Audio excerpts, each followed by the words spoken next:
Calling from a 716 area code. Who's this? Where are you calling from? Hi, this is Amber from Western New York. Hello, Amber from me. Western New York. Hi. I'm calling, it's actually on the abortion, around that conversation. So I historically have been pro-life, and my plan is to vote for Sanders or Warren. I would love if she's still there. And I'm just trying to figure out, so with my friends and it just on a broader appeal level with the worry that the subject of abortion will reelect Trump, like what space there is for appealing to people who are more on the lean pro-life. I mean, I remember a conversation you guys had with someone a couple of weeks ago talking about how a lot of black voters tend to be more conservative in that element and everything, without asking people to, obviously on the pro-choice side, to compromise their position. I don't know how much space there is for those arguments. I mean, how much space do you think there is? I mean, my sense is that look, there's been attempts in the past. In fact, Hillary Clinton, back in 2004, or somewhere around there, 2003, was attempting to soften Democratic rhetoric and maybe position when it comes to abortion rights. And frankly, I think it's just one of those things that is just intractable, hard to reconcile. Yeah, and I think I think you're right. Abortion, if not directly, certainly via proxy with that open Supreme Court seat, brought in a lot of support for Trump that wouldn't otherwise be there. The only thing I can say at this point is that maybe that can be mitigated by the fact that it's 5-4 and it's going to be 5-4. I mean, maybe it changes if Clarence Thomas gets hit by a bus 3 weeks before the election. But aside from that, I mean, I think, largely this, and obviously it's going to be played up, but I just don't know that there is something to neutralize there. I just don't know what you would say that would be satisfying to someone who is, a lot of the people, will say the rhetoric that essentially no one likes abortions, but it should be, or I personally am not in favor of abortion, but from a lot, and I don't use that kind of rhetoric because, I mean, nobody likes tonsillectomies either, frankly, but they're important and they're helpful to people. And so, but if, I wouldn't not. I'm mostly just hoping that the broader moral appeals that have to do with Trump and even like other pro-life things and like you're saying, like lowering the number of abortions and more progressive policies that work towards that, and then just things like the putting kids in cages and things like that will help overwhelm that for some people, the abortion issue, and be able to vote progressively based on that. I have a few thoughts on this. So first of all, you could, I mean, I don't know if this is going to work on most people, but you can argue against the actual belief that people have that abortion is murder. Maybe some people will change their minds. Most people probably won't.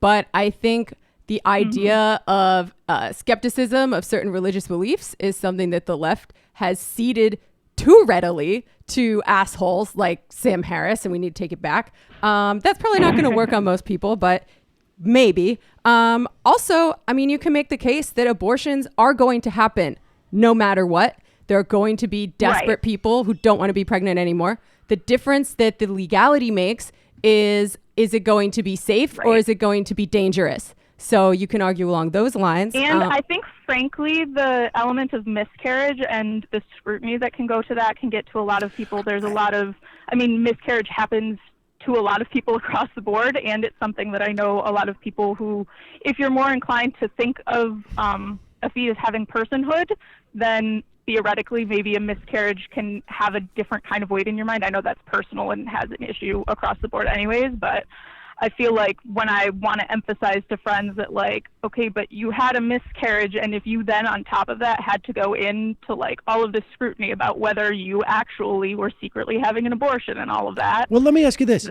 Were you ever a voter who voted on that issue exclusively? Yeah. You were? Yeah. And what changed your mind? Yeah.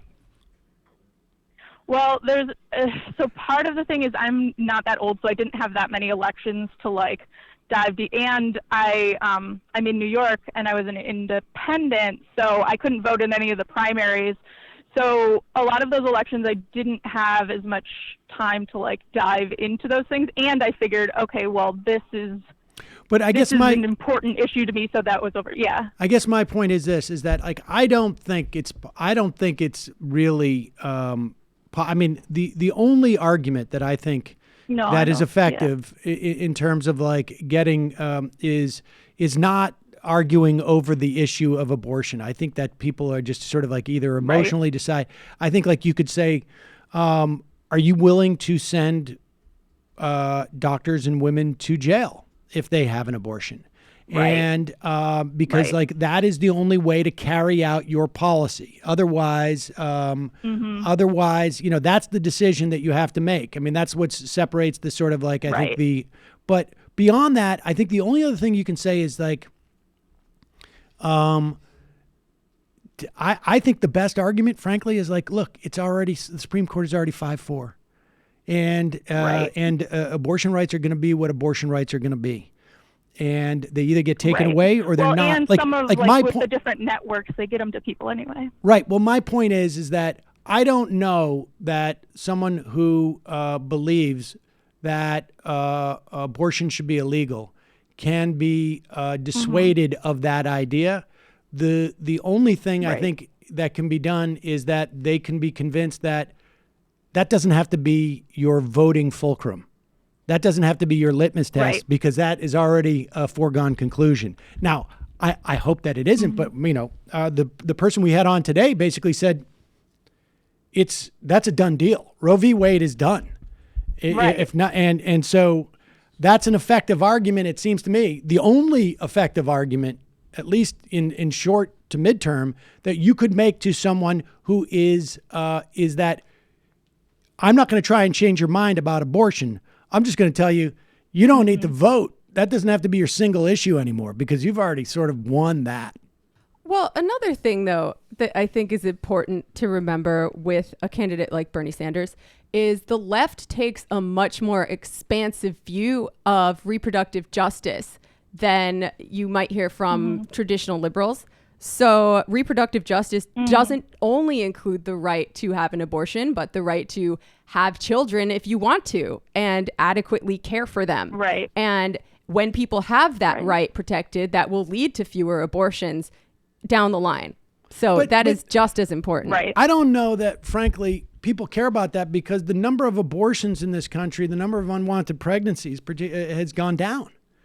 And so I just don't. I mean, I just think in terms of efficacy, like, you know, people are just seeing what they want to see anyway. Exactly, and really, that's why like my suggestion is just like don't try and change their mind on the issue. Just try and change their mind on what determines their vote. What that makes them vote. Yeah. Yeah. Appreciate the call. Cool. Thank you.